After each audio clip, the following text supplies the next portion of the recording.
Haoda and Neville Appledale from Snowboard Addiction. How's it going? Checking out some of your frontside 360s here to give you some feedback. Let's watch the videos and I'll freeze frame a few spots and show you some stuff. So we've got a couple of frontside 360s here. Probably like a 15-foot jump from where you're taking off to landing.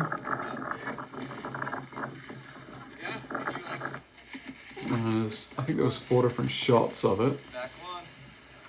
Back one. This is the 4th one. Yeah. Okay. Now, my biggest feedback on these frontside 3s is I think you need to lighten up your edging. I'm seeing a lot of really heavy edging going on. So if I show you the first one here, so your toe edge approach is all right, but then as you go off the lip here, ideally, if the lip of the jump was there, that would be a much better spot because right now your board's already straight. So this last kind of like 2 or 3 meters of the run here, you're actually losing speed on the way up here by using that heel edge. So that whole time you're on the heel edge there, you're losing speed and you're releasing into the spin a little bit early. So if you were taking off a lip right now, bam, that would be the ideal spot. So if the lip of the jump was right there, you would have been hitting it perfectly. Now this is very, very common. This actually happens to most people. And it's quite a difficult problem to delay your edging and your wind up and your release. So what I'm going to say is, and you may have practiced a lot of front ones already, but I want to say, how are your front ones? I would try to do some front ones using the same entry path. So I'm going to go into your second one here. Clear. Riding in. Big wide toe edge takeoff. Try to get a bit more of a carve rather than a slide. You can see the board here is sliding. Ideally on all these spins, you want to get the very light edging. Toe edge carve, heel edge carve.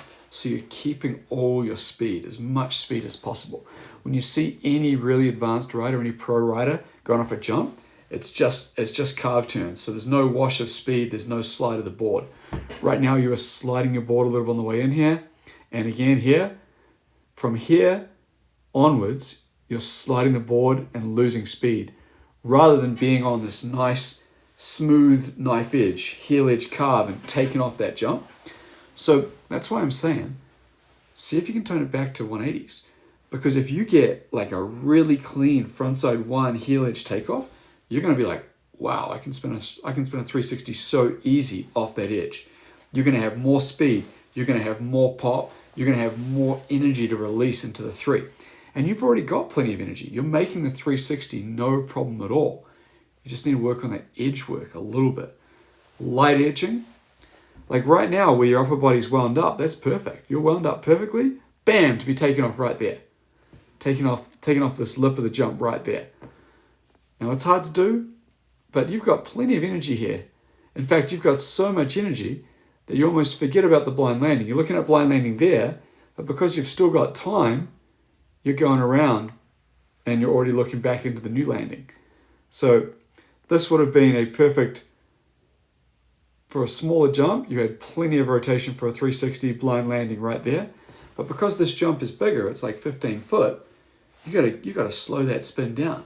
You gotta cruise off on that heel edge, spin through the air a bit slower, land with that blind landing, and ride away with a light toe edge. Okay, let me clear this. Let's ride into the next one. This one was probably, of all of them, the ones that you took off a little bit better. Now, I want you to see, right there, your board is actually releasing better off this one than the first two. But I also want you to see how heavy you did the edging here. Watch this. There's your light heel edge, but then from here to here, you did a very heavy heel edge. And you can see by how much kind of weight you have leaning back into your heel edge right there. If you keep this entry path, but much, much lighter, and have a really clean, crisp, light heel edge, popping off that heel edge off the jump, that would have been a better way to get that 360. Okay? Boom. I like how you were not scrubbing so much speed off the lip of that one. And here comes the last one. sliding the board. You can see it right here. See how that board is sliding, right? Even on the sit-ups, if you work on having that crisp edge, crisp toe edge, so nothing but edge. If you were to look back at the run-in, you should be able to see this smooth toe edge line, not a big wide slidey toe edge line. Right now you're using the big wide slidey toe edge line. Sliding on the toe edge, sliding on the heel edge, and much too heavy edging right here. From here, if you were to take a light edge from there to there, a light edge all the way up and off that lip, that's what you want. I'm going to draw that a little bit better. A light edge up and off that lip, rather than what's happening right now, which is a heavy edge and then a scrub. So if I was to show you, you got this heavy edge right there and then you're already straight. And this is the kind of leg that's scrubbing out and then scrubbing a bit of speed off that 360. Now, in terms of the 360, you've got plenty of rotation for 360. The edge work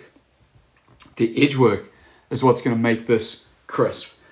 What I would love to see you do is do some big, lofty front ones, because you are going to do front ones and you're going to be like, wow, I'm going to turn that into front three. You're going to get more pop, crisp edge.